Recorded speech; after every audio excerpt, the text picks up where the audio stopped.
Darkness had already fallen like a soft cotton blanket. Crickets hopped and chirruped. The wind rustled the leaves in the elderly trees. It tumbled through the grass, and the grass waved feebly, responding to the wind's soft serenade. An owl hooted somewhere in the darkness. Up above, the stars flickered and sparkled, beamed and winked down upon a fine house in Bangkok, Thailand. But the stars couldn't see what was happening in the house. A girl, me, was trapped in a room. We were playing capture. I gripped a huge red ball.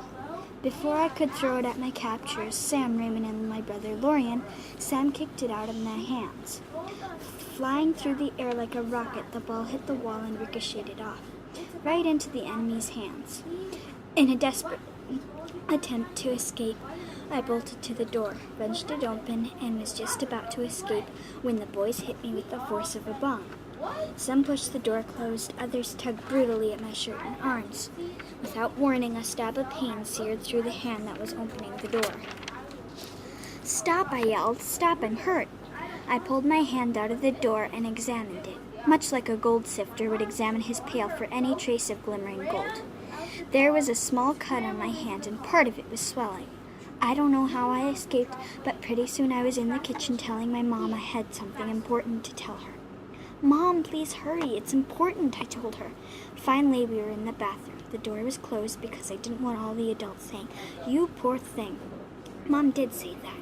I like it when she does that. It feels as if someone tips some of my daddy's hot cocoa down your throat. Cocoa with marshmallows floating, drifting along. Then she ran off to fetch some ice for my injured hand. Soon I was to be found marching up and down. I had accidentally slammed my middle finger in a sliding door. Marching up and down was pretty much all I could do to keep the pain in my right hand at bay. Without warning, a pain in my pointer finger brought me back to earth with a crash. It felt like someone was scraping the underside of my finger very hard with the sharp end of a sewing needle. Grace, Sam's sister, entered the living room. I pulled my finger out of the ice pack and put it to my lip. It felt weird and rubbery. I told Grace I had lost the feeling of it, so she put my finger in her mouth. My finger started hurting right away.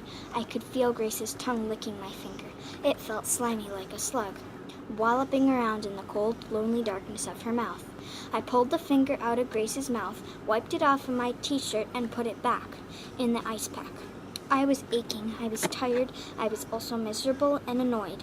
Annoyed because those nosy grown-ups had found out about my hand. They did praise me, and as they did, my cheeks went tomato red and glowed like the setting sun.